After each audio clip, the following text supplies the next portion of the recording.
Everyone, it is I, Lady Heather, and this is day 3 of my Lady Heather Ween celebration. Now, yesterday we talked a lot about downtown Plymouth, and I mentioned Riverside Cemetery, and you can't have Halloween and talk about any ghostly tales if we don't visit the cemetery. Now, for those of you who didn't watch day number 2, I talked about the old Presbyterian cemetery where I was standing, where in the mid 1800s they moved the graves from there, supposedly all of them, which is about a 10-minute drive by car. So you have to figure by stagecoach, etc. It's going to be, and horse and buggy, it's going to take a lot longer than that here. And they brought them here to the Riverside Cemetery. And I'm going to give you an overview of the cemetery here in a minute. But in some of the places I took you to yesterday, one of the families was the Heidi family. They owned a florist there in downtown Plymouth, and this is where they are buried.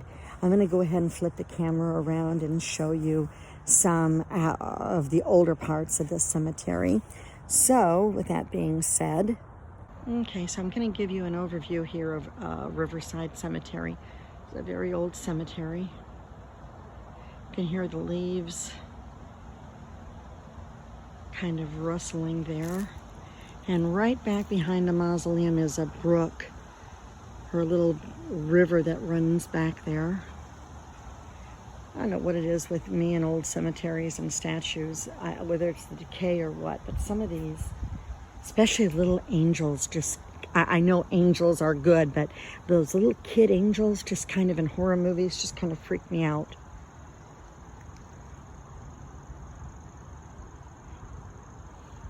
I'm standing here, and I don't know if this is going to pick up on here, but I swear I hear somebody walking. Way over there. And no, I'm not going over there. Nope, not at all. It stopped. Maybe it'll pick up on tape. I'm going to go over here. Okay, this has got me really creeped out. And it's daylight.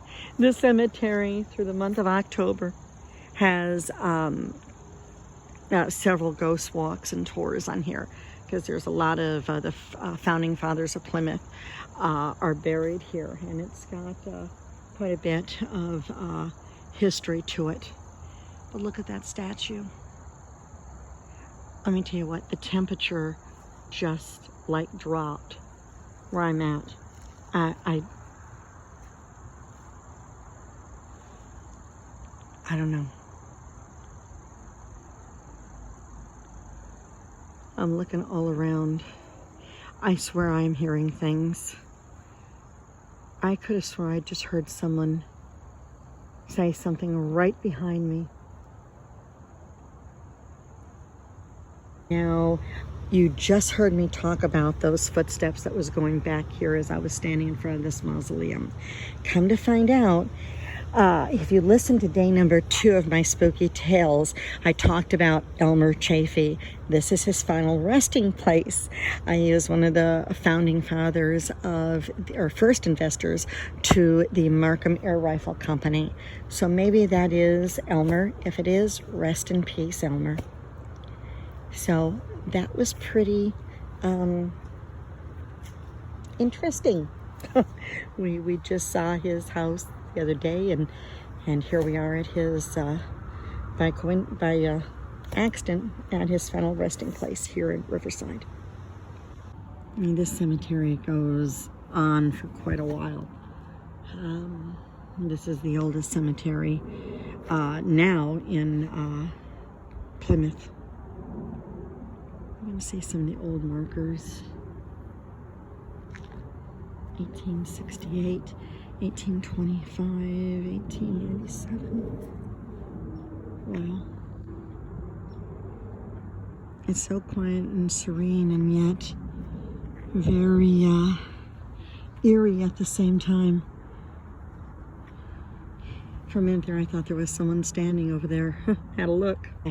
Now this is what I'm kind of blowing in. See like, where's my finger here? Okay, see what I was talking about from there?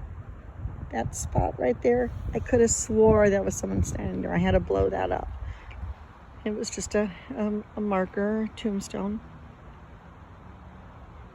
My eyes are playing tricks on me. Why not? It's the spirit of Halloween, right?